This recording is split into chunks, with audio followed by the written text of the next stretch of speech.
Eusko ikaskuntza, jakitez.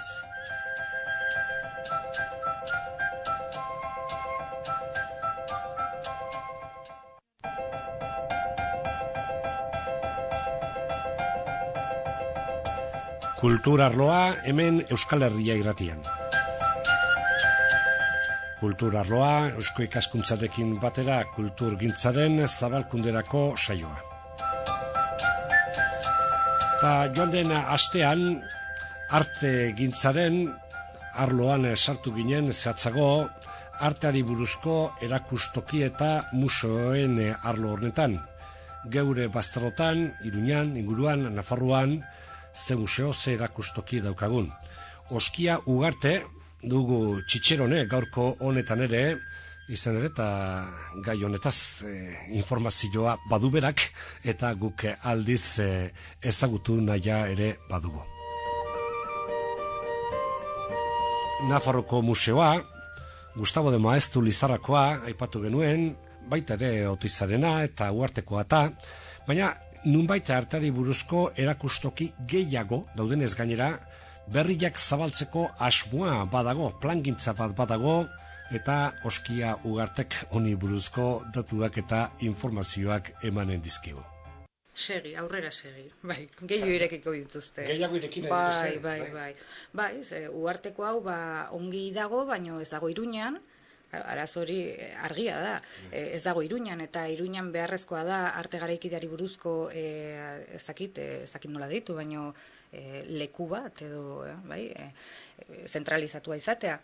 Unibertsitate pribatuak ere opusek irekiko du bere museoa hori mendik. Ere, esaten duzu, oza? Ere. Ordoz, zentratu gaitezen.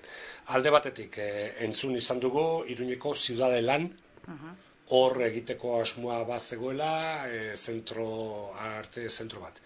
Ia da, azken boladan ez dugula notizia askorik entzun, aurrera doa proiektu hori? Ez. Proiektu horrek zentzua zeukan, Maria Josefa Uhartek eta bere familia, Uarte familiak, bere legatu edo Iruñako udalari edo Nafarroko herriari ez zegoen oso perfilatua, baina utzi nahi zutelako, bai, Oteizak egindako zehozer, antzeko zehozer. Baina azkenean udala etzuen zer adostu eta unibertsitate pribatuari utzi zion legatua. Ezakitzen bat artelan dira, baina oso bilduma osatua da, Kandinsky, Picasso, arte garaikide eta modernoaren inguruko bilduma osatu bat, eta oso potentea.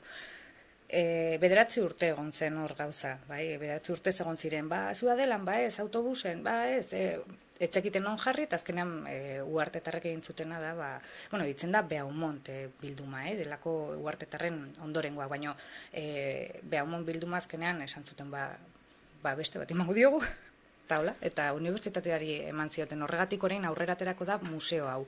Eta hori kokatuko da, Opus Deiren unibertsitatearen barrutian? Bai, kampusean kokatuko dute, Moneok egingo du eraikina, eta aurrera dijoa, bai. Badute ja zuzendaria, badakigu beti goitik hasten direla, lehenengo gauza zuzendari bat izendatu, eta gero ja ikusiko dugu, zer datorren, baina teknikoak lehenengo gauza, bai. Orduan hori zer da, hiriarentzako perspektiba horretatik galdutako aukera bat, zer dut, perspektiba publikotik bentsat, instituzio publikoetatik eta? Bai, ez zuten jakin hau kudeatzen, bai? Nik uste dut ez zutela adostu eta bazirudien arazo larriena non kokatu izan zela eta azkenean bilduma hori gabe geratu zen Iruña, bai? Hirira etorriko da, baina betire gestioa unibertsitate pribatuako posdeikiko da. Baina, hau sartzea alda, esaten ari garen arte garaikidearen plangintza horretan?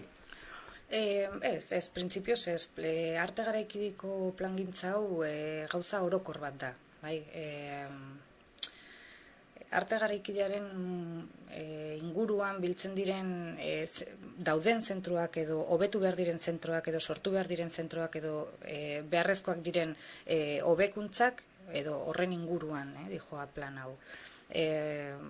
Noski baita diru laguntzak eukituko dituzte, artistei ematen zaizkien diru laguntzak, baino adibidez nik uste dut ezakit zer aterako den hortik, baino badakit ibili zirela zer da arte garaikidea horren inguruan. Ja antzerkia da, musika da, horren inguruan ari ziren, eta karo, nik uste dut azkenean plan hori aterako da, eta diru laguntzak igual zerbait hobetuko dira, ez handitu baino hobetu bai, baino geldituko dira kanpoan berriz ere, jende pilo bat, bai, eskasa.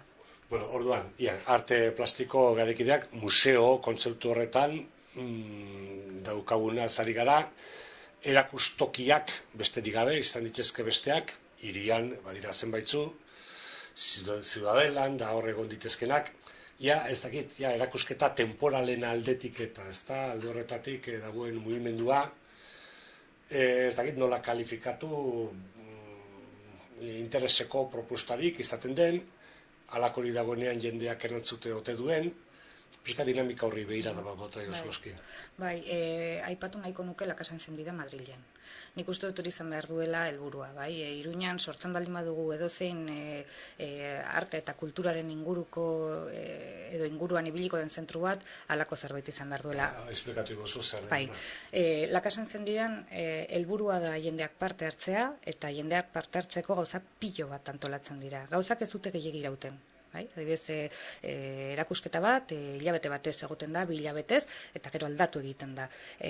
Guztio daukate parte hartzea alako espazioetan. Mugimendu handia dago, eta nik uste dut horrela eskaintza aberastu egiten dela. Jendearen parte hartzea sustatuz, nahi eta nahi ez. Eta hori, iruten zaizu hemen gurean egin ditekela, eta zer, enplazamendu fisiko bat ikusten diozu? Ez dakit nuen izan daiteke, baina, bueno, nik uste dut aukera polita dela edozein eraikin hartu eta berrera bili.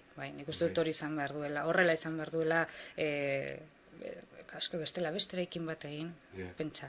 Non egiten dugu, zentroan ezin da egin, kanpoan ez da jende hurbiltzen, orain, adibidez, liburutegiarekin gertatzen dena. Aldatu dute, Iruñan eskina batera, iaia kanpoan, ja.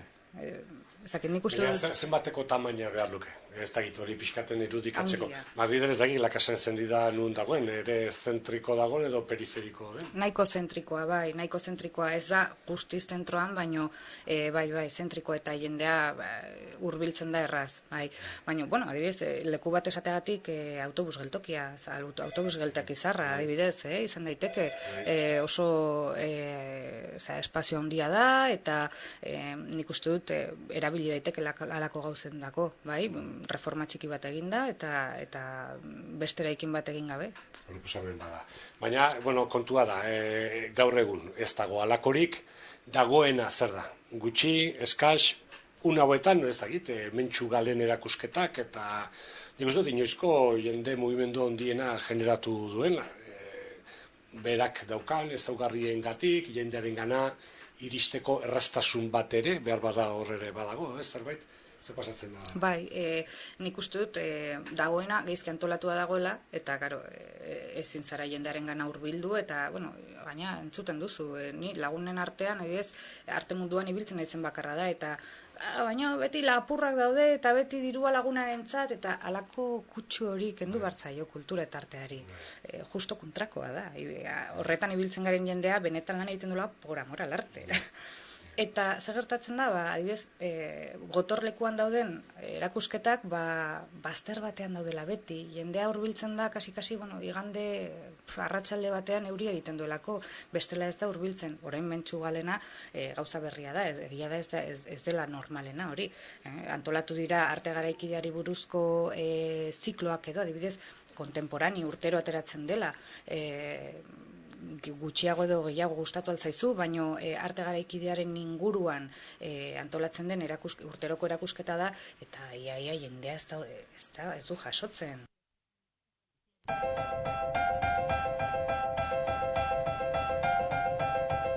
Artea erakusteko tokiez ari gara, baina tokiaz gainera beste zerbait ere badago. Zer proposamen egiten den edo toki hoietan zer eta nola eskaintzen den hor ere badago zer kontatua eta zer pentsatua eta eztabaidatua ugari. Gero bada noski arte garaikideak berak ze proposatzen dien ikusle izan beharko luketenei. Jende urrun edo arrotz ez ote duen uzten, horre egiten den proposamenak, esate baterako konparazio eginez, azken aste hauetan da esaten ari gara, mentxu galen erakusketak zenbateko arrakasta duen, zenbateko jende erakartzen duen, eta beste batzutan berriz gertatzen da, jenderik apenas hurbiltzen dela. Arte berritzaileagoak erakarmenik ez, eta hori ere, ez ote den planteatzeko modukoa, hori da, Oskia Ugarterekin dugun izpidea une honetan. Ikuslearentzat deserosoa da arte garaikidea ikustea, hori horrela da, bai. Barruan dauzkazun gauza asko mugitzen dizkizulako.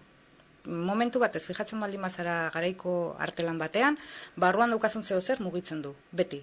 Bai. Deserostasuna sortzen du, ez arrotz sentitzen duzu askotan artelan hori, baino nik konparazio bat egiten du, nola posible da.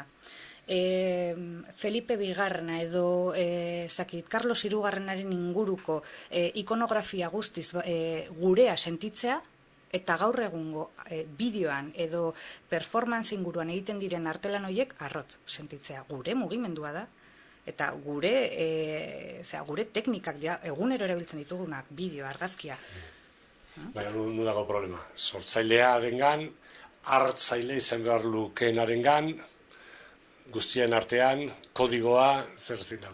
Guztien artean, bai, artista eta ikuslea lotzen dituen askotan instituzio batek edo komunikabideak edo ezakit hor beti haustura sortzen da, ezakit zegertatzen den, baino ez dute lortzen, bai, beti azkenean artistek sentitzute ez ulertu egiten ez zaiela eta ikusleak pentsatu dute hauek ero daude.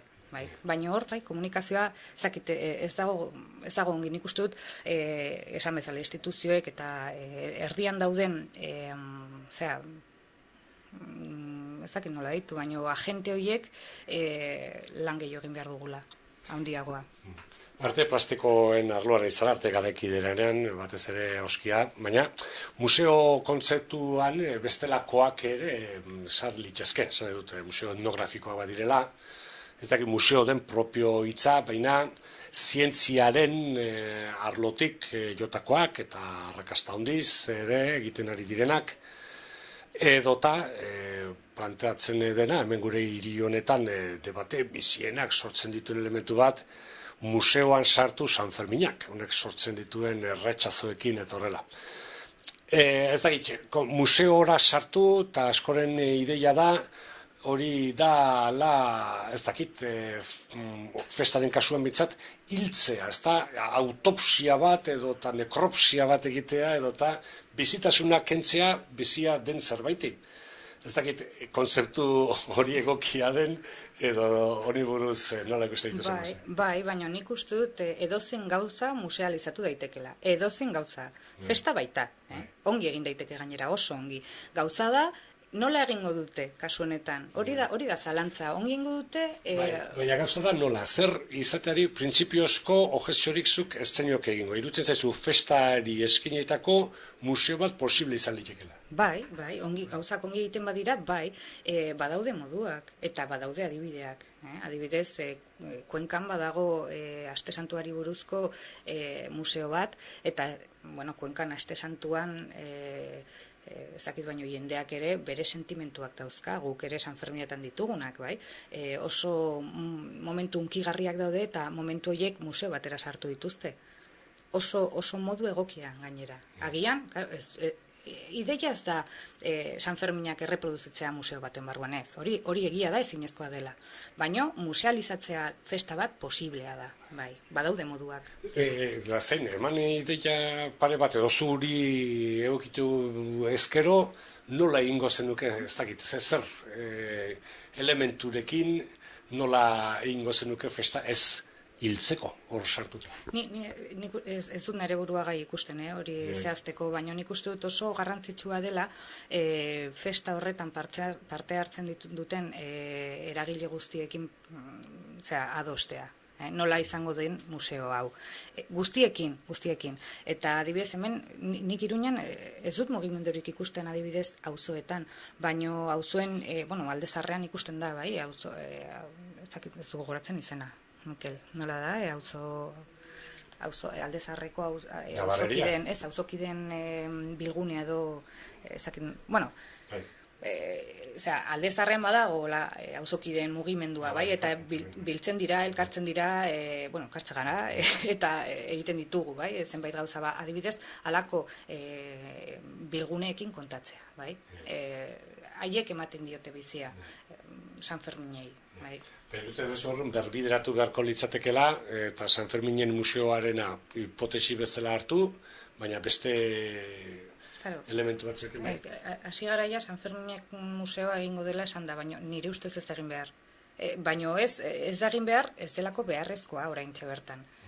Posible ikusten dut, aukera polita izango litzateke, baina gaur egun badaude aurretik egiteko gauza pilo bat. Museotan artegarekin edo bestelako arlotan izan? Kultura arloan, bai. Edozein lekura begiratuta, antzerkilaritza begiratzen duzu, eta desastre hutsa musika berdin, musika dibez Iruñan ezakit ez dut ulertzen zergatik ezagoen musika mugimendu gehiago. Ez dut ulertzen, Nafarroan beti, eta Euskal Herrian oso musikak garapen izugarria eduki du, azken 25-30 urteetan ezakit gertatu den azken aldian, baina taldeak txikiak dira, ez dira entzuten, oso gauza anekdotikoan bihurtu da gauza.